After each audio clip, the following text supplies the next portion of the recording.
We created a new kind of swimwear. It's unlike anything on the market. It's very clear when a woman designs something for women.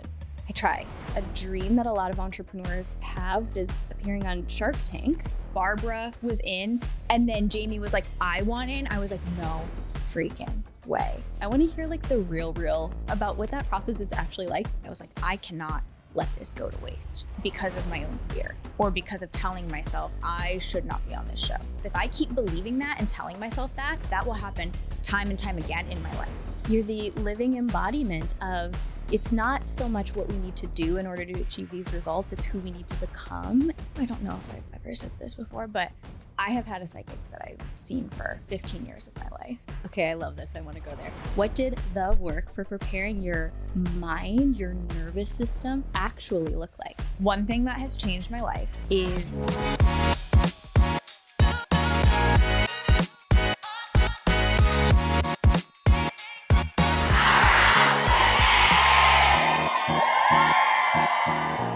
this might be one of my favorite conversations that I've had in a while, and we're talking about how to build unshakable belief in yourself and your dreams with the founder of OneWith Swim, Hayley Segar. She launched the company after a light bulb moment in 2019 and officially in 2021, and the journey has been nothing but expansive. I'm going to let her tell the full story, but if you're someone who's sitting there right now wrestling with self-doubt, if you have trouble cultivating belief in yourself, or you're riding these waves of, can I do it? Can I not? This episode is going to give you so much encouragement and tactical advice for how to believe in yourself a little bit more.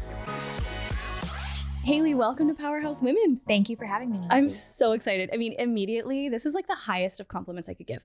When a woman walks in and you just get immediate girlfriend energy, you know it's about to be such a fun conversation. I feel the same. Okay, good. Yeah. I'm glad it was. That would have been really awkward if it wasn't mutual. Could you imagine if I said that? I was like, oh no. I actually don't know what you're feeling at all. No, I feel like this is going to be a good time. Yeah, well, I've gotten to learn a lot about you through some mutual friends of mine, one being Lori Harder. You had an amazing episode on her show, which people should definitely go and listen to. And then another mutual friend, Jamie Kern-Lima, which we're going to talk a little bit about how that connection happened, because it's a big part of your story. And you shared how the beginning of this year really started as this pivotal year for so much growth for you. Yes. And it's grounded in, I think, a dream that a lot of entrepreneurs have, which is appearing on Shark Tank.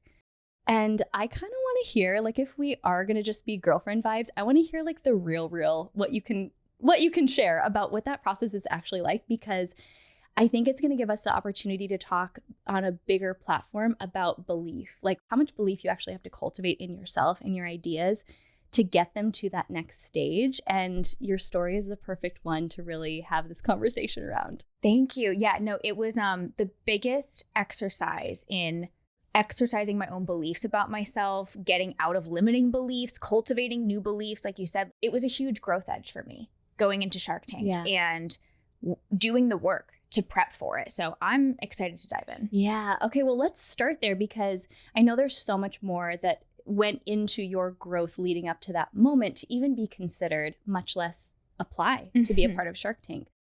What did the process of prepping yourself for the actual taping look like? And where were the moments where you met yourself at that edge? Yeah, it started really when I got the first call from the producers, or casting, I should say, being like, hey, it's Shark Tank casting. Is that what they call and say? Yes. Does the caller ID show up as like? It was Calabasas. Okay. And so I was like, I don't get a call from I'm in Connecticut. I don't get a call from Calabasas every day. So I was like, I should probably answer this one. Like, I don't think it's spam. Could be. But I took the chance. I answered it. I was leaving my doctor's office and they're like, hi, is this Hayley? I'm like, yeah. They're like, this is Shark Tank casting. And I was like, oh. Like, I applied thinking it wouldn't happen. I applied to like check the box so I could tell people like I applied to Shark Tank, because people ask me all the time. You know what I mean? Of course, my whole like thing about like applying and not like really like manifesting it actively or anything like that was because I was terrified, obviously, you know? So when I got that call and it became a real possibility, talk about meeting myself like where I was at and needing to kind of do the work from there. Because when it became, again, a real possibility, I was like, I cannot let this go to waste. You know, I cannot spite myself because of my own fear.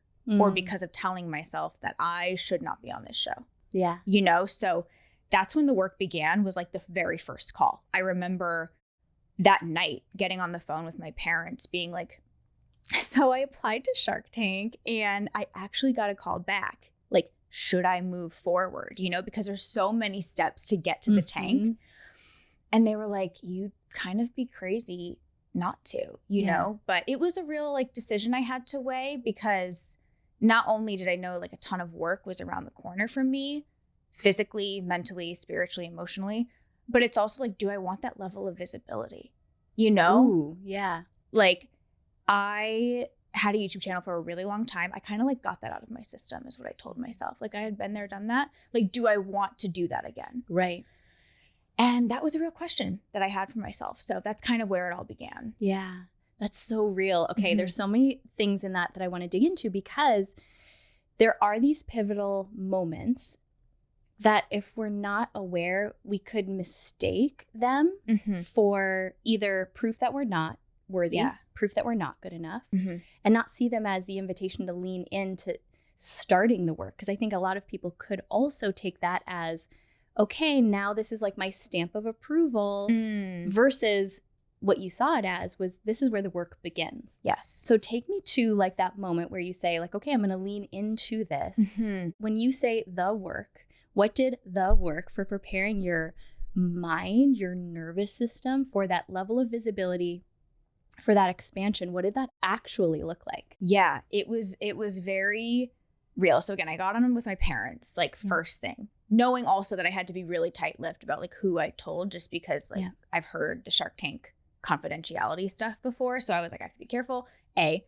B, I got on with like my need to know people that help me expand. My homeopath, who I've worked with for a few years now, and my mindset coach, who I've worked with for a really long time. Yeah. So I told them right away, because I was like, I need to call in as much support as I can get without like, you know, shouting it far and wide. So that was kind of where I started, was I did kind of like turn outward, being like, this is a thing. This is what's coming up for me. What should I do? And it was really like a pros and cons thing. And also, I don't know if I've ever said this before, but when I was like very much kind of like inching closer and closer to like Shark Tank really being real, but it was still like semi-early in the process, I have had a psychic that I've seen for 15 years of my life. Okay, I love this. I want to go there. I did call my psychic up and I was like, what should I do? And didn't say specifics, but I kind of was like, this is a thing. You know what I mean? That like, it's on my like plate. I have an opportunity. I have an opportunity. Okay. I think I might have said it was TV related or something like that. Okay. And she's like, if you do not do this, it is self-sabotage. Wow. She's like, you're going to do it and it's going to be so much better than you think it's going to be. That combined with the support I had built around me was like my permission slip to like really lean in, you know, and not toy anymore. And it was like, I'm full sending this. This is a real thing. Yeah. But yeah, I do love a psychic. I want to talk about this though, because this is actually perfect.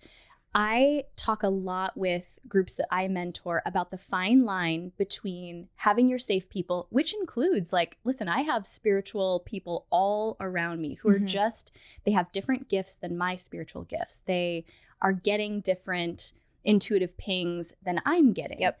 And understanding the difference between outsourcing my intuition completely versus having that sounding board and then checking it against my intuition. Such a real thing. Yeah. So how do you navigate that balance when you're, I mean, this is a huge decision you're making, whether it be, do I go on Shark Tank or not? Or whether it be, do I launch this new product line or not? How do you balance looking for support from your people versus trusting your own intuition? And do they ever differ? It's such a fantastic question. Yes, they definitely differ.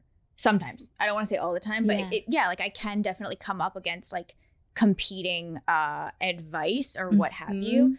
I think ultimately, talk about like the different spiritual practitioners we have around us. My human design coach, Anna, shout out Anna, she was like, something about my human design was like, you are a noodler. Like you have to noodle. And it's funny because I was like, no, I'm a very decisive person. I'm a Libra, but I'm Cap rising. So I'm like very, like I am decisive. Yes. But there are big things, big questions, big decisions where I do kind of like take my time a little bit sometimes. And so I kind of, if I'm getting differing opinions, advice, whether it be from my gut, the people around me, the people I trust, I do kind of like wait it out and kind of see how it all alchemizes and where I kind of land naturally, because ultimately it does end up being like a culmination of everyone's takes, if that makes sense, without being like super derivative of what everyone's just telling me and just like being, you know, a puppet. It just kind of ends up being a blend of me taking trusted advice from people around me, but letting it like simmer first, if that makes sense. Totally makes sense. Yeah. And we've talked a lot. We've had guests on talking about human design. I think entrepreneurs really should be armed with understanding what it is and how it can help us.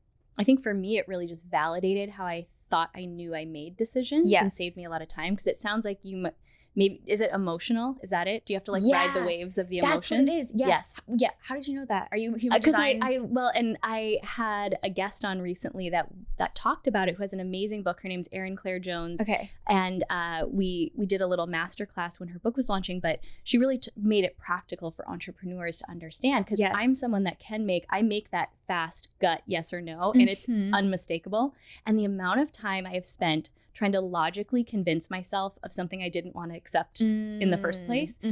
And so if I was giving you, let's say I was your business coach and I'm giving you advice that you should trust your gut, that's actually not the best advice for you and for how you operate. Yeah. So being armed with tools like human design, I think I always want to preface it by saying there's not one thing that I rely on in my business, but understanding myself was really validating, because it actually brought me back to my truth, and now I just trust it faster. This is so good to hear. This is actually super helpful. And and it's funny because the piece of advice I give the most is like, trust your gut. And it's like, ultimately your gut can be telling you something, but sometimes maybe it takes a little bit to get there. Again, for me, someone that's like the emotional, again, I don't know what like that crux is in the human design, what they call that. But she was like, you have to ride the wave. And she's like, any decision that you make like peak wave, you'll regret. Like so someone who has an emotional decision making faculty, it's like you shouldn't, like, don't break up with a guy when you're in the low point. Or don't decide to marry him when you're in the high point. Because it's probably somewhere in the middle where you're like, how do I actually feel about this once you ride the waves all the way through? Literally, like, yes, completely. You are explaining it so beautifully. Think of all that we could save ourselves, all of the mental anguish. I do think that just everyone, by understanding this. Yes, I think that everyone should do a human design. Like, you can now pop it into GPT and just you know what I'm saying? And just have them do a reading. Them, like the collective GPT. Have the robots just give you a reading. Exactly. Why not? It's so true. Yeah. And I think what we're really speaking to is, you shared about, tuning into people, a coach, a psychic, different people who give you different perspectives. And I've found that it almost always validates and deepens my trust in myself when I really am surrounded by people who know me, love me, want the best for me. Can mirror back. Some of the best experiences I've had with psychic readings are the ones where I'm like, that's not true at all, because it validates my own knowing of myself and my own intuition. You're explaining this so beautifully, and I've never thought about I've never thought about it that way. That is, and you do learn through those experiences. You're like, in that moment, I knew that was immediately wrong. And I'm really solid in that. And that's super affirming, to your point, like, of your own decision-making, belief in yourself, self-esteem, self-confidence. Yeah, that's so beautifully said. And I think the biggest lesson I've learned around this topic of cultivating unshakable belief is so deeply rooted to our ability to trust ourselves. Belief and self-trust are the same thing. So it's all these ways that we can tune into that belief even deeper by deepening self-trust. So you're in this process. You get the green light from your soul, your guides, to lean in. What mindset work? Actually, I want you to speak about it from the fears, the limiting beliefs. What was the biggest limiting belief that you could feel? Like, if I walk into the tank with this, I'm literally a shark. Can we just? I'm like, we're a shark. That's what I said. No, that's actually what I kept saying. Yeah. Like, I'll just be shark bait. Like, no pun intended. But like, there's so also but pun intended. Pun intended. Also, Shark Tank is like the richest show for puns ever. Just like, really, do you know what I'm saying? Like, dive in. Like, There's so many things. Anyways, and also I have a swimsuit brand and I was on Shark Tank. So it's really perfect. It's exactly quite perfect. Now, of course, I lost the plot of what I was about to say. Oh, the limiting beliefs that were coming up. I think my biggest one where I was like, I have to get over this, like if nothing else, is I am not the type of person that should do that show. Because I had watched, I have watched a lot of Shark Tank, like even before I had gotten my call back from casting. And I would sometimes see, especially like solo female entrepreneurs enter the tank and they would just become shark bait. And I was so afraid of like becoming victim to that, you know? So I told myself like, if I had a co-founder, I could do it probably, you know? Or they're just going to like see this blonde girl walk in and be like, some tits, and be like, absolutely not. You know what I'm saying? Like that was what was in my head as playing out, because that wasn't like, not for nothing. I didn't make that up. Like those were real experiences I had had. Yeah. You know, so it wasn't like I had created this out of nowhere. Like that was several pitch competitions I had been in where they just discounted me, and it was so obvious, like the things that were said to me. Yeah. So I was like, now imagine that on the national stage, on a TV show where they need fodder. They need, you know what I'm saying? Like they need drama. And it's edited down to a few minutes of an interaction. Correct. So I was like, I am priming myself for a real bad time here. But that's when I caught myself and I was like, that's a limiting belief. That's a mindset problem. I need to shift that, because if I keep believing that and telling myself that, not only will that happen on Shark Tank, but that will happen time and time again in my life. Yep. So I was like, I have to cut this now. Yeah. And I did realize, but I was really committed to that belief for a bit. Like I liked that. Okay. You know? I'm like that, the level of self-awareness, right? To realize like there's a payoff we get.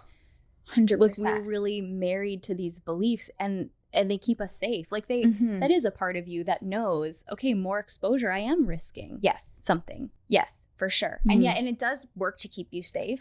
And to your point, there is like an egoic payoff of like, see it happened again. You know what I mean? Like, it's just like that for me. You know, like I would be lying if I told you I didn't get something from saying that. Like we all do. You know what I mean? Like I can't X, and then something happens that proves you can't X. And then, see, you know what I mean? Like it's just like that for me, you know? Yeah. And so I'm so cognizant of doing that now. There are still things I'm working on. And then I catch myself all the time with new ones that I'm very committed to. Oh yeah, no. And it's crazy how fast you commit to a bit too, where it's just like, this is who I am now. You know what I mean? My whole personality. My whole personality is this belief about myself. Yes. So yeah. So in that moment, and I love the honesty about even the words that you said, because so often when I really root into what am I saying? What am I like? What does the belief sound like if I gave it a megaphone? When you said, you know, people like me, is that what it was? Yeah, like someone like me. Someone like me. Yeah. So how did you then go toe to toe with that belief and how did it transform the moment you walked into the tank? Did you feel like you walked in with it, or had you left it behind? I was constantly pushing it aside with the new beliefs I had created. That's good. Within myself. Yeah. But yeah, I would say like I walked into the tank absolutely terrified, but also totally resigned to the fact of like whatever is bound to happen is going to happen right now. And all I can do is trust that I have done the spiritual work to have it go the way that I am envisioning it in the best case, which is ultimately what happened, you know? But I think it was the night before I filmed, I like almost backed out because I was like, why am I doing this to myself? Like, you know, like I literally was like, I was in LA at that point, like in the hotel room with my mom, just being like, wait, why am I subjecting myself to like literally? Hold on. What's like the upside? I blacked out here. What happened? Yeah, exactly. So I literally like, I was really toying with the idea of backing out last minute, but it was like, I've come this far and I've worked so hard. And like, I really do think I could do really well. I think I can. So ultimately I obviously went for it, but I had to replace those beliefs. I worked with my mindset. So one thing I've learned in my mindset work is like, you can't just tell a thought to go away. That doesn't work. Like your thoughts they're going to come in and, you know, be in passing or whatever. But if you really want a thought to go away, you have to replace it with something else. And so the whole like crux of what I was telling myself and the new belief I was writing over the one that would come in and be like, you are not the one to do that. You know what I mean? Was like, my entire life has prepared me for this moment, which is so true, because Shark Tank is the culmination of like my business experience, being on camera, like doing YouTube, doing on camera work when I was really young, doing those pitch competitions and bombing. And you know what I mean? Like there's so many things that layered into me being such a good candidate for this show, you know, and I had to lean into that versus like the whole negative angle that I was spinning and loving to spin, apparently. This is such a visceral and tactical way to invite all of you listening to meet yourself in this story, because let me just like reframe this for everybody. It's like, in that moment, you could have either chosen to stay committed to the belief about yourself, continue to collect evidence for it, because we always can, or you can start to reframe everything that had happened up until that point as preparation for this. Exactly. It starts to put the pitch competitions when you were underestimated into perspective to say, well, okay, if I were whoever is up there guiding this whole show, if I were going to prepare someone to be on national television, I would put them under pressure. I would underestimate them. I wouldn't just give them a cakewalk, because that's not realistic to what's required to grow. Exactly. What do they say? Smooth seas don't make for skilled sailors, right? Yes.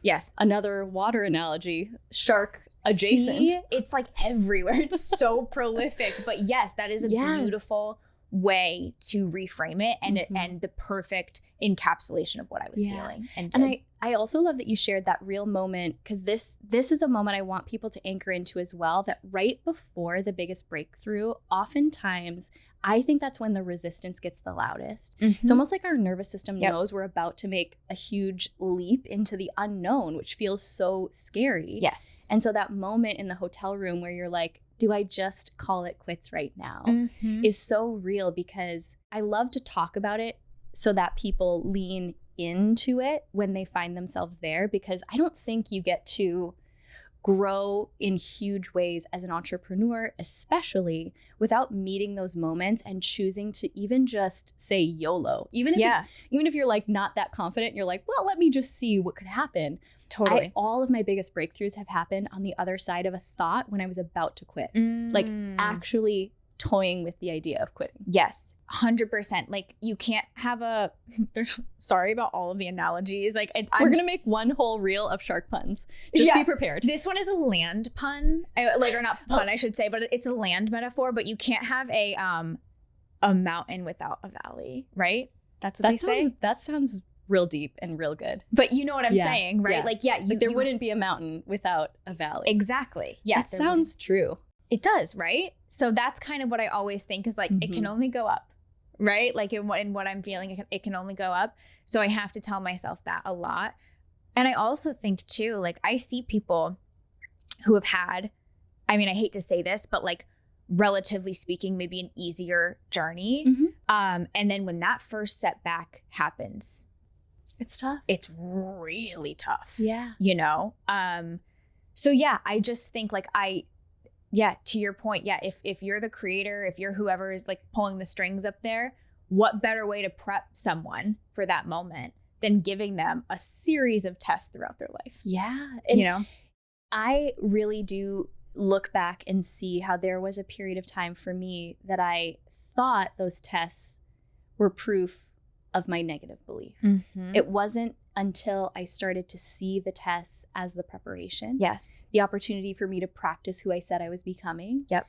That I started to see real momentum. And I actually love that we really started there with the mindset and the spiritual work behind the success that you have had. So I'm going to fast forward to what happened on the other side of it, because then I know there's probably been a whole slew of spiritual growth on the other side of what happened in the tank. So the brand is OneWith Swim, which, by the way, you don't even realize how perfect of an avatar, a customer avatar I was, because my favorite underwear are no-show underwear, like the seamless ones. And every time I would put on a swimsuit, I would say the same thing, which I never thought, nor did I ever want to start a swimsuit company, but I was waiting for the day that someone would, and now it's here. Yes. Thank goodness. I love hearing that. It's so much easier to connect, obviously, when you've had the experience. Yes. And so many women have, Yes. obviously. That's like, you know, why we're here. But the second I had that moment where I was like, this would solve all my swimsuit problems, it was such a light bulb moment for me. And it's like, I always say, I hope that everyone has an experience like that in their life where you're just so sure about something. It hit me like a ton of bricks. That was 6.5 years ago. Oh my God, that's crazy to say out loud. It was 6.5 years ago now. Yeah. And I've just never looked back. Mm-hmm. It's crazy. And around a year ago, when we're recording this, was when you taped Shark Tank. Yes. You walked in, the old belief was still there with you. And I love that you shared honestly about that. What happened in the tank? And then what was your experience of yourself on the other side? So I was freaking out. Like, let me just say, I was absolutely freaking out. I've been very open about that. I was not cool that day. I was not calm. They like bus you into the studio with like other entrepreneurs that are filming that day. And everyone else was so cool. And I was like, had my headphones in, hoping no one would talk to me because I was like so scared of losing my focus. Yeah. And then I got there and I'm pacing around my dressing room and I'm doing deep breathing exercises. And I'm like doing my, you know, EFT tapping on my forehead, on my wrist, and telling myself all the, you know, the good beliefs that I've been working on and everything. So I was freaking out up until the moment the doors opened. So it's like they count you in, you know, you see it on the show, like the double doors open, they're counting you into that. And I'm not kidding, Lindsay, like up until the millisecond before you could like see me, like when the doors parted, I was actively like, you know what I mean? And the camera guys were like, it's okay, sweetie. You know, like, it's okay. They're looking at each other probably like, this one's going to pass out. Yeah, no, they were so you have to talk to a psychologist before and after, like, for that reason. Makes sense. It's valid. It's so valid. Like, it's so, wow. She was awesome too. Dr. Laurel, you are awesome. She was amazing. But yeah, it was literally that moment, the doors opened and I just was like, I gotta be Hollywood Hayley now. And I'm just like gonna like, you know, like go into like my YouTuber, news anchor, whatever, like where I'm just like, you know, standing up straight and I'm like, we're doing this. And so I just walked in, smiled, and it's like, I can't like physically step back. So I might as well step forward and keep walking towards these sharks. And I know where my mark is. And walk the plank. Literally. You're welcome. You're welcome, friends. See? It literally never stops. But yeah, so I was like, I might as well just hit my mark and just go from there. And that's what I did. And I told myself, I was like, just get through your pitch without stumbling. Just get through your pitch without stumbling. If you can do that, just take the questions. You know what I mean? Yeah. So, because how long is the pitch part? 90 seconds. Okay. Yeah. And some people, they edit it down to like less than that. They actually did keep all of my pitch in. And I was actually wondering that. Like, I was like, there's really no part they can take out that makes it seamlessly flow. Yeah. So I was like, what are they going to take out when they edit? And they didn't. Thank God. Wow. Yeah. Because you nailed it. Thank God, honestly. But I'm so proud of that pitch. Like, I wrote that pitch at a foot spa in roughly 15 minutes. And it was so easy. And the producers had such good tweaks. It came together so flawlessly. The producers were awesome too. But yeah, I'm like, chef's kiss. I'll never do better than that pitch. Like, no, I mean, you will. I will. But like for the time being, that is my piece de resistance. Yes. You know? and you shall have it. And you deserve to be really proud of that. Thank you. So then what happens after that? Because I know from other friends that have been on the show what happens after, and then it gets edited into a very few minute segment. Yes. And this is really where like you're in an actual Shark Tank. Like they're asking really intense questions. Yes. And how long was that process? I always say this, I don't know. Okay, yeah, valid. I don't know. Yes. It could have, if you ask me, like if I'm like, Lindsay, this is how, like, and I have to give you an answer, I'm going to tell you 20 minutes. It was probably a lot longer than that. I don't know. I actually like basically blacked out after. And thank God I had my 3 models that came with me there to like, I had them voice memo me what happened after so I wouldn't forget anything. Yeah. And I because they didn't have their phones. We couldn't have our phones or anything like that. So maybe 30 minutes, 35, 40.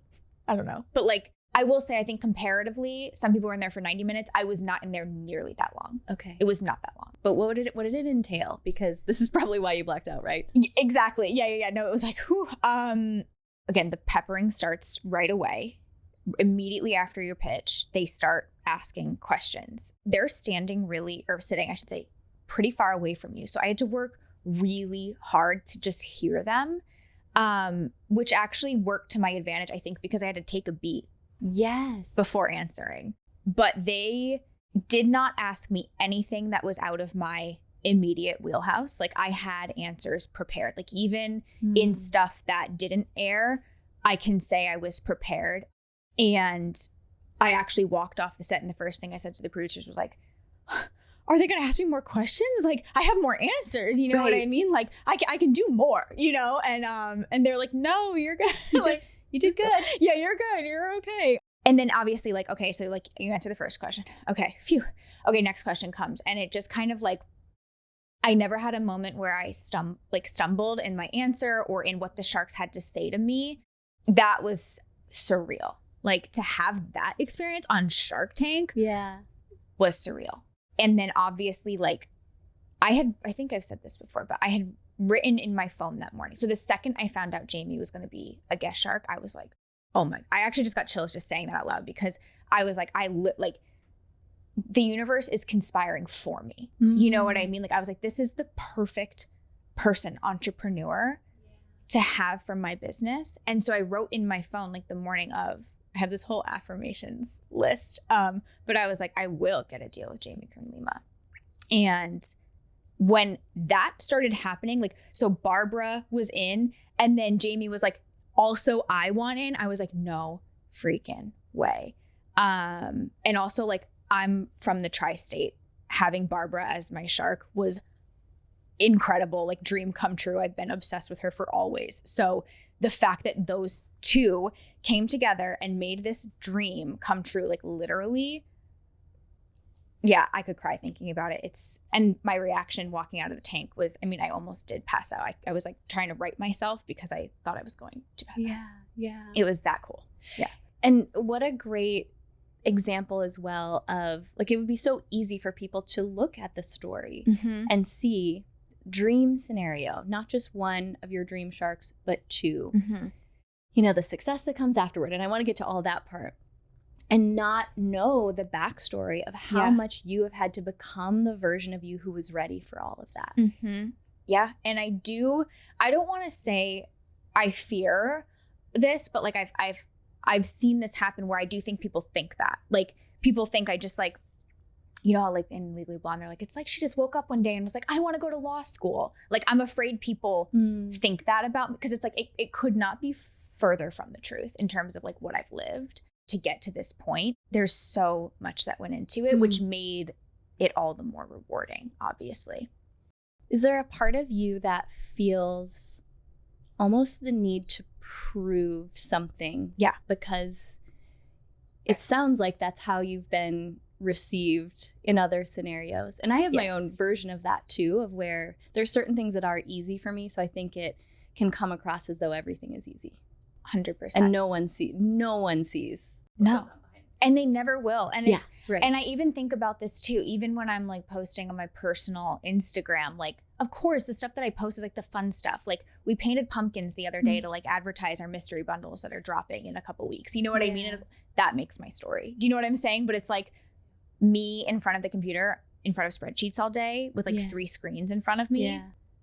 They don't see that. Or when I'm, like, crying my eyes out because of, you know what I mean? Like, I think it can be really easy, especially with, you know, social media and just, like, posting the stuff that is, like, aesthetic or, you know, highlight reel worthy, that trap and that even, like, self-fulfilling prophecy of, like, playing into that narrative can be a thing. But yeah, I'd be lying if I said I didn't feel like I had something to prove. Like, spite is a huge motivator for me.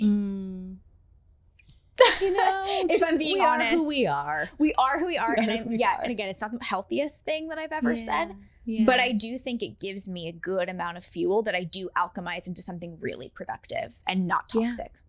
And I think you're right on the other side of any emotion, like, let's just even use anger, for example, that for me, I was never comfortable leaning into that, like the power behind anger.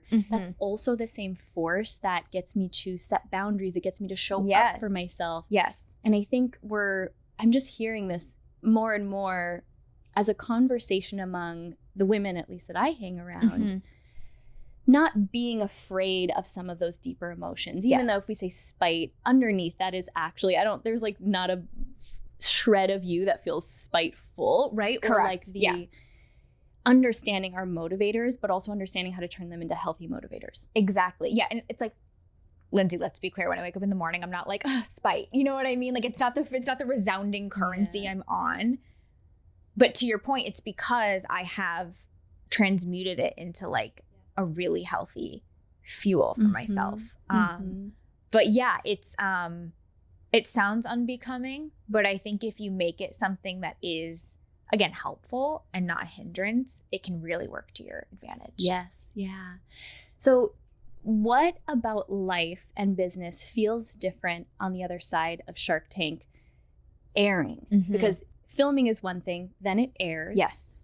What has that experience been like, and what are some of the new challenges that it's brought to your awareness? Yeah, so I think coming out of the tank and having it go the way that it went, which was super well, and then, so again, you don't know if it's going to air. That's true too. So I had to work on the belief that I am the type of person where if I film something like Shark Tank, it's not going to air. Like that's my luck. That was a huge thing I had to work on. Like literally at every stage of this process, it's been like that. You know what I mean? Yeah. Even like after I got my deal, I was like, I'm the type of person that gets a deal on Shark Tank, but it doesn't close. You know what happens too? Happens people. Yeah, often. But again, I had to literally like, I was up against those things at every step of the journey. So when I cleared that threshold of I aired, my deal closed, all of these things staggered, that happens enough times and you start to think like, maybe I am the type of person where this stuff does go well, because of the work that I've put in. So it completely rewrote my self-concept and self-construct because now I do feel like very limitless in that way. Like I just told myself so many things before to box me in and keep me pretty small. And I'm still doing that, of course, in some ways. Like we all have those upper limits that we face, but I'm just a different person in the sense of like, I do believe that anything could happen in terms of good things. And I didn't necessarily believe that before. So again, it happens enough times. You have to go with the data, So it's pretty cool. I'm literally just so inspired by your story, the work that you've done to become this version of yourself. Thank you. And it's important that we share these stories because I know there are women listening who right now have more evidence for the belief that is keeping them small. Yes. So my question is, if you were, let's say you're mentoring a woman who's launching her first product or her first business of any kind, what are the 3 mindset or energy hacks that you would want to teach her for how to build this level of unshakable belief? Okay. So I would say, number 1, if we're talking like sheerly mindset / that realm of things, always seeing what is possible and like living there. So even when OneWith was like literally nothing, like we had, no sales yet, I believed in its potential and I lived there. Like I'm currently living in another version of OneWith that isn't even here yet, and that if like the whole quantum stuff, like that is what it is, which is like living it before it happens. If you struggle to get there or don't believe in yourself or your idea enough to feel that decently quickly with only a slight amount of resistance, like I always say, I really would urge people to kind of like take a step back and see if this is the idea. Like I don't think it's a matter of like them being the person to do it, but like I do believe that piece should come decently easy. Of course, you're always going to meet resistance with stuff like that. But I think if you don't see the possibility of what you're about to create, who will? So like you have to see it and believe in it. And then, okay, so we're going for 3. Yeah. Okay. Give me the best 3. I mean, that's like such a perfect place to start in general, because possibility, even just opening your mind, like, could it be possible? Yes. You don't have to say that it's inevitable yet. Right. You don't have to have that level of belief. It's just, could it be possible? Exactly. And that's a great way to kind of like soften what I just said, because that was like very heavy the way like, yes, is it even possible, Lindsay? Right? Like, okay, starting there. And then number 2, one thing that I've done with my mindset coach every year is come up with a word that I'm going to like lean into and make my decisions against. Ooh, love that. Yeah. So last year it was limitless. So it was like, what can I do that's more limitless, you know, and making decisions for your business, for yourself, based on that being like your theme of the year. So like this year, my theme was ascend. Like, what would the ascended version of me do in this? You know what I'm saying? Yeah. So TBD on what 2026 is, where it is. I'm still working on it. Ooh, I love that. But that's a huge hack, is like coming up with a word. Like, if I do this, is it limitless, or am I really boxing myself in here? You know? Yeah. And then number 3, I would say maybe like a daily practice with something that is so simple or like second nature to you, but not for everyone else. That's really, really good. Okay. One thing that has changed my life is walking first thing in the morning. Same. I love it. Like, there's something about physically being in motion. And I don't know if you experience this too, Lindsay, like the stuff that's so hard for me to get out at my desk in an email or in a caption or whatever it is. When I'm walking, it's like, it literally just like is fluid and just like moves. So like, even if it's like a text I'm struggling to send, like whatever it is, there's something about physically moving that energizes you. I mean, that's like, you know, biochemistry, like something's going on there, right? But like in terms of quantum, spiritual, I think there's an actual like energetic shift that happens when we physically move. And so much of OneWith decisions I've made, ideas I've had, have come to me when I was walking. So I think setting yourself up for success in that way by creating a routine. Lana Del Rey has a quote where she says, or no, I think she was quoting someone else, but like, if you sit down in the same place every day to write or to do something, your muse will always know where to find you. And it's like, my muse knows I'm on my walk. Yes. 3 miles every morning. You know what I mean? Like, she knows I'm there. Yes, she can find me. So good. So yeah. That is so true. And I had heard also science behind it with the fact that our eyes scan from left to right naturally when we're walking. It's also like bilateral stimulation, which is calming for the brain. And for me, I have so much creative energy that it helps to channel it. And again, I'm not a scientist here, but I think I heard that and it makes sense. I mean, like, well, think about that's how I feel. Completely. It creates space for ideas to drop in. That is so true. Like, if I had to give a reason why that happens, that sounds like the reason, right? That's the whole premise of EMDR, right? Like, you're reprocessing things based on your eyes, for lack of a better term, like zigzagging, right? Yeah.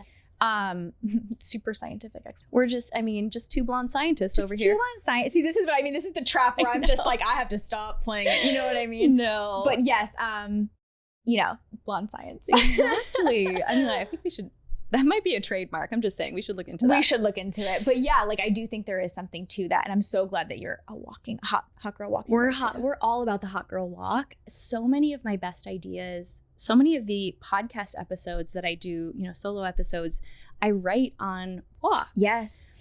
100%. And I think especially in a life that just is, for so many of us, it's just so full. It's not ever the thing that I have time for. When I make time for it, it's the most productive part of my day, always. Absolutely. Every single time. Yes. I want to ask a question that was actually submitted from our community, because this conversation about building unshakable belief, I think if we could bottle that and sell it as a product, that would change the world. It would change the trajectory of everybody listening here. Yeah.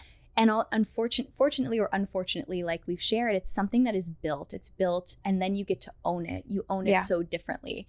And Amanda Fortin, who I love, hey girl, hey, shared this question that is so relatable. I really related to it. She said, I feel like I go through cycles, sometimes daily, when I question what I'm doing. Is it worth the effort? Am I on the right track? Then she'll have the opposite, where she's super excited, motivated, and she knows her why. So her question was about, what suggestions would you have to help lessen these cycles of self-doubt? And do you feel them? Yes. Yeah. I think especially when not like on a daily cadence in that way anymore, but I would say like right now I'm up against kind of like a growth edge thing where I'm like my part of myself that's keeping me safe, you know, it's like, don't do it. You shouldn't do, you know what I'm saying? Like that kind of a thing. Yep. But I do think if you are someone that is prone to those cycles of self-doubt, I really do believe that one of the biggest helpful things that I've done for myself since I was little is when I make a promise to myself, I keep it and I act on it. I think if you do that enough times throughout the day, you will see those cycles diminish. Whether that is like, for me right now, I am on day 5 of doing a prolon fast. I told myself, like, if you can do this, Hayley, you know, like, I don't want to say you can do anything, but you know what I mean? Like, you can do this. You can have the willpower. You don't need to cheat. You know what I mean? Like, and with everything, like I did Whole30. Why I'm bringing up food examples, I don't know. But you do things like that enough times and micro things during the day. You know, the prolon is just 5 days, you know, of a commitment. Those cycles dwindle. You know, committing to go to the gym, like that's like the classic one, right? But it really does help. Tell yourself for a week that you will go to the gym 5 times, right? And like, I would be shocked if at least a few of those cycles didn't, you know, drop off after that. Like, I think that is a huge part of what's made me really confident, for lack of a better term, or have high self-esteem, is I keep my promises to myself. That is gold right there.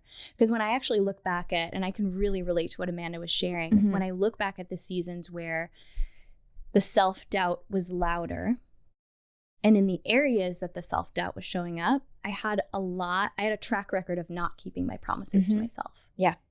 And then I would wonder why, when I would say a business goal, everything in me wanted to fight against it or say, you can't do that. Who are you to do that? Because I hadn't shown myself to be trustworthy. Exactly. With myself. Exactly. So starting small, and I had to start so freaking small. And I don't think there's no reason to be embarrassed if you have some work to build up self-trust again. If you're not someone you can count on, then it would be crazy to think that then we can say, I want to have this huge business result and just immediately believe in it. 100%. Yeah, you can't go from 0 to 100. Right. You know, you have to start at 0 to 5 and then 5 to 10. And then, you know, it's these baby steps. And I think like by the time the OneWith idea came to me, I had enough evidence at that point to be like, okay, Hayley, like you reasonably, when you say you're going to put your mind to something and do it, like reasonably you do it, you know? So it's like, but that was a lifetime of doing that up until that point. And again, I'm still doing those things where I'm making promises and keeping them to myself to build more evidence in things that are harder and harder and harder. And like I said, I think I'd be shocked if that didn't help, you know, just making little micro promises. That is so good. I want to kind of pair this with something that I've been healing for myself that I think was a block between what we were saying earlier about being able to handle more visibility was disconnecting from needing any validation from it. Because I realized that the more I felt hooked into needing a certain response from visibility, the less safe more visibility felt. So, you know, it can be so easy, so common, especially as we create more success, to need that validation or the proof from outside before we can anchor into that belief in ourselves. So how do you develop that like internal sense of validation? My experience of you sitting here with you, and you can share if this is true or not, is that you feel very anchored and very grounded. Do you ever find yourself or your self-worth riding on certain external outcomes? And how have you rewired that pattern? I would say this is where I have a, what is it called in business school? Like unfair advantage, like when you're doing your SWOT analysis. And here's why. I started a YouTube channel in 2008. Okay, I want to be very clear. That was not when YouTube was cool. Being an influencer, that wasn't a term yet. Being a content creator wasn't a term yet. I made videos and put myself out there online before that was like cool. You know what I mean? And I was like hiding my YouTube channel, you know, from like the outside masses, right? So I had to live through like people finding my YouTube channel and like being embarrassed online. You know what I mean? Like from the time I was 12, turning 13 in 2000. When you started it? Yeah. Wow. So I have been primed to like put myself out there without external validation. In fact, primed in putting myself out there with like it not going super well. You know what I'm saying? Yeah. So, I hate that in some ways, I do say this, like, I hate that I was like a child online, like in some ways I regret that. But it also, again, I think it gave me a pretty competitive advantage of being okay with it not going super well externally and putting myself out there. You know what I mean? So, but even that, you can hear how you put in the reps to earn the ability to not feel as controlled by the need for validation or whatever we want to call it now. And that's like that's what I get from your story. The more that I learn about your story, the more I hear you share your experience of it. You're the living embodiment of, it's not so much what we need to do in order to achieve these results, it's who we need to become. Mm-hmm. And you can tell that the success that you've had has been based in who you've become in the process and not being afraid of traveling that journey. Yeah, thank you. My favorite people to hang out with. Thank you. I appreciate you saying that so much. Yeah, it's a pretty transformative thing. But yeah, like you said it beautifully, as you've been saying this. I keep saying that you're saying things beautifully. Like that is your gift. You are able to just like encapsulate these experiences. And I don't know, it's really amazing. I just want to say that. But yeah, like that feels pretty authentic to how I would like describe it or try to describe it, and not that eloquently, but yeah. Okay. So if we were to put words to this next evolution, you said you're already living in the future of OneWith that doesn't exist yet. Mm-hmm. What do you need to give up or transform? Who do you need to become to embody this next version? Yeah, this is like something I came here on the train today, and I was having this like inner reckoning with. I was on a call on the train, and they were showing me this like data dashboard, like some like really like sub part of this data dashboard that I'm in like almost every day, but it was like a level deeper than I normally go. And I'm kicking myself on the train being like, if I'm really doing what's best for my business, I'm living in this. Do you know what I'm saying? And I think it's like these little unlocks like that where I'm like, okay, to get to this next version of me, and for OneWith, it's like I have to recognize the things like this where I'm like, ooh, I should be there. I should be there. Like that piece of me that's like, okay, I feel what the next chapter's like, but I don't know how to get there yet.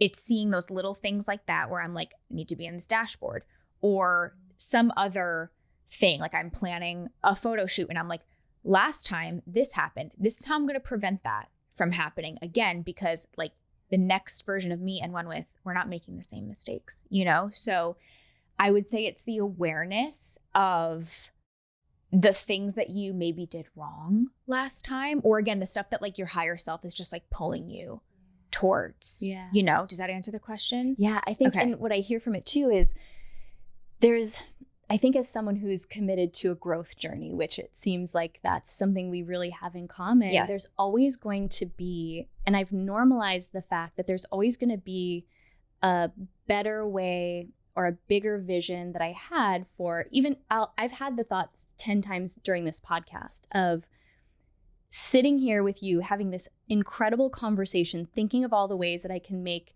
this experience better to reach more people, while also being present right here with you. And so it's balancing that there's always going to be a bigger vision that I can see. Yeah. And it's not the one that I'm living now, and being able to be present in and grateful in the current version. Absolutely. And not let that completely take me out, because it's highlighting where I've got room to grow. Yes. Absolutely. I'm acutely aware of not my shortcomings. Like I don't look at it that way anymore. I get excited because it's showing me that there's this other version of me to unlock. 100%. And I was actually just talking about this yesterday, and this is affirming to hear from you too, because I do think women like us have like a dual track mind. Like I'm fully here, but I'm also at the same time thinking we're in the quantum, man. Like, like I really am. And there's part of me, especially when you hear like, be present all the time. It's like, I feel guilty for kind of like living in two worlds sometimes, but it's like, I am present. It's just like in my own way, And so I've been wrestling with that a lot this year. So hearing you say that is actually, like I said, affirming, because I literally was like, I'm thinking, like I said this to someone yesterday, I was like, I'm thinking about this, but like, I am here with you. Like, trust me. I think I heard that women's brains, unique to men's brains, which are more single focused, we have the ability, yes, to multitask, but also just to be present with multiple realities at once. Completely. Which again, whether or not that's science, I am now using that to reaffirm how I want to operate. Yes. So people are going to love this episode and love you and want to support you and support the brand.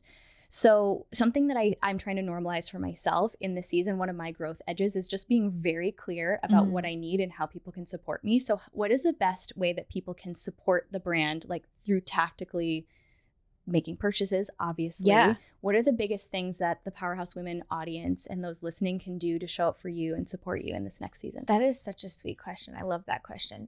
Follow us on Instagram. I don't know if that's corny to say that. No, this is what I mean. We need to know, like, tactically, exactly what we can do to support one another. Okay, beautiful.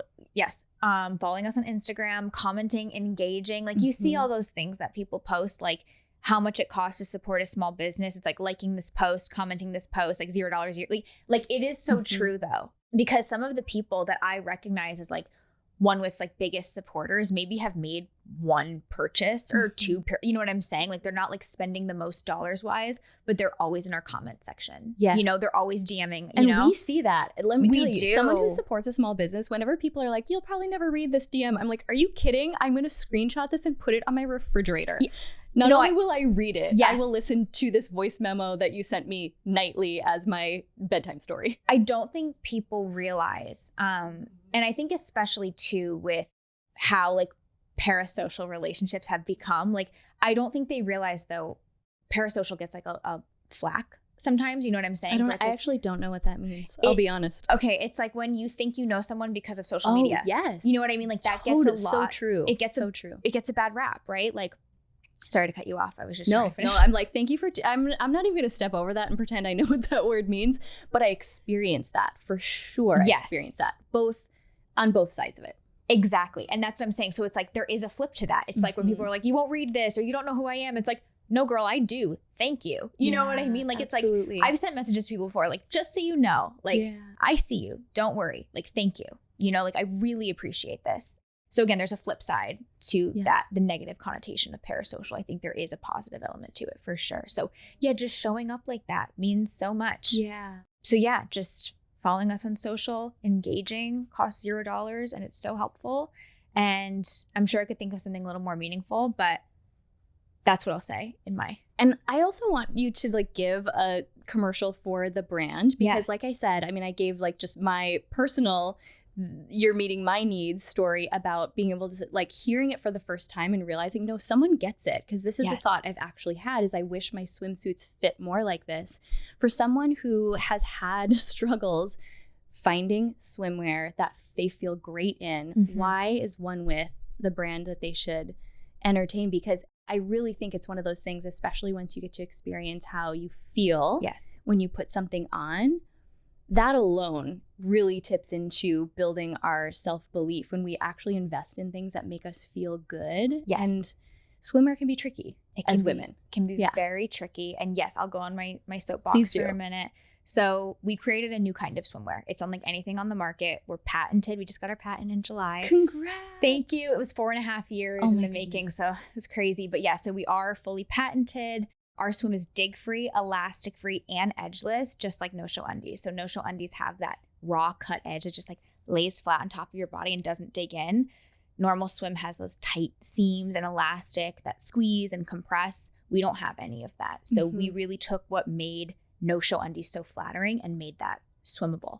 So the name comes from feeling one with your body, which is how I wanted my swimwear to feel and what I believe we've created for women to feel in their swimwear. So we're size inclusive. And I wanted to highlight that too. Yes. Female founded, obviously. Yes. And but yeah, size inclusive. From the jump, we've been size inclusive.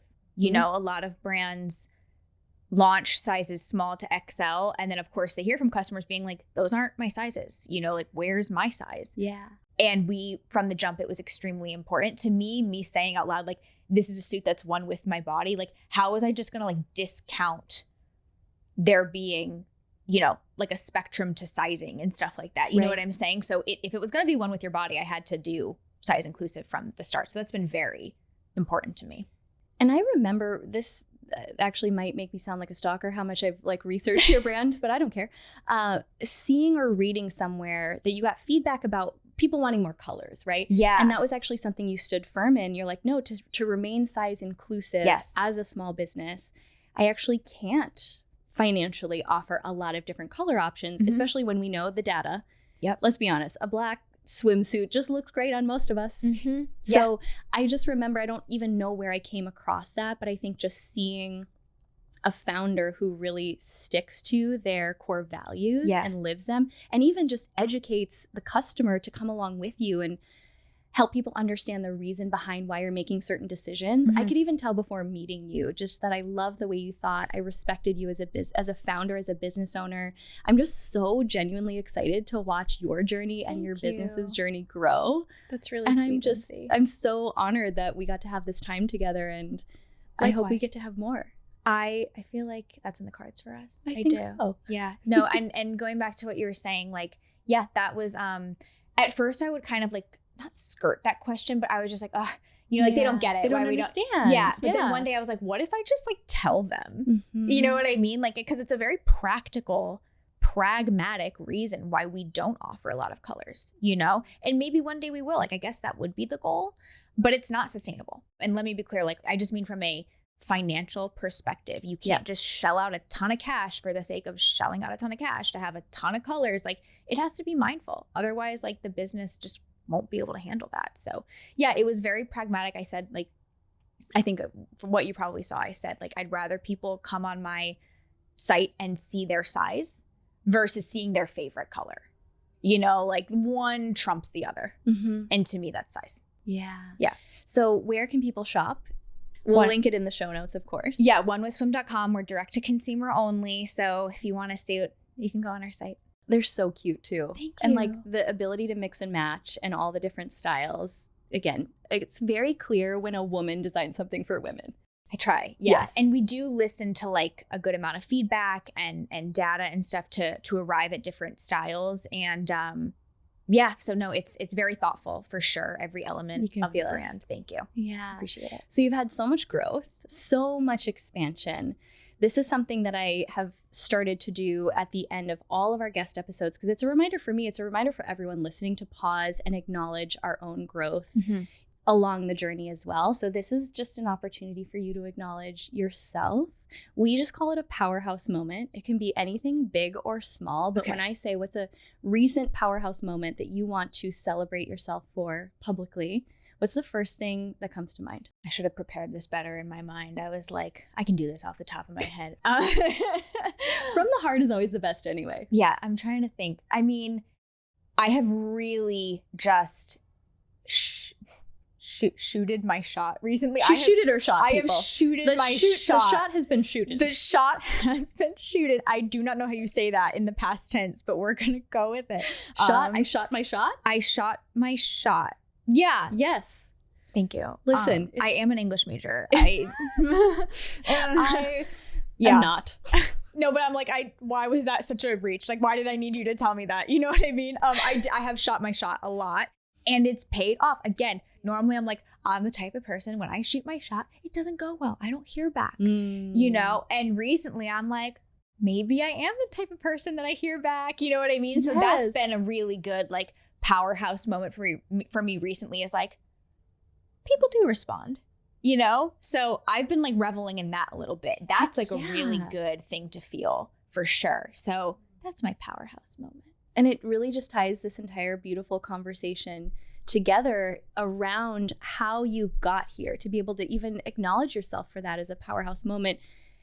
Coming from someone who didn't see themselves that way, it's all the daily actions. It's keeping the promises to yourself. It's the commitment to the mindset work.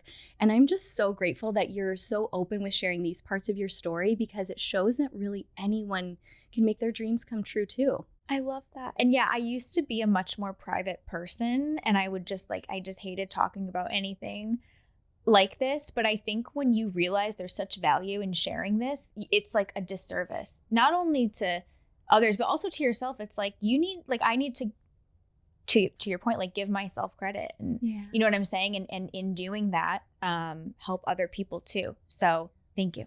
Thanks for doing it here. I'm really, really grateful. Me too. Thank you for having me.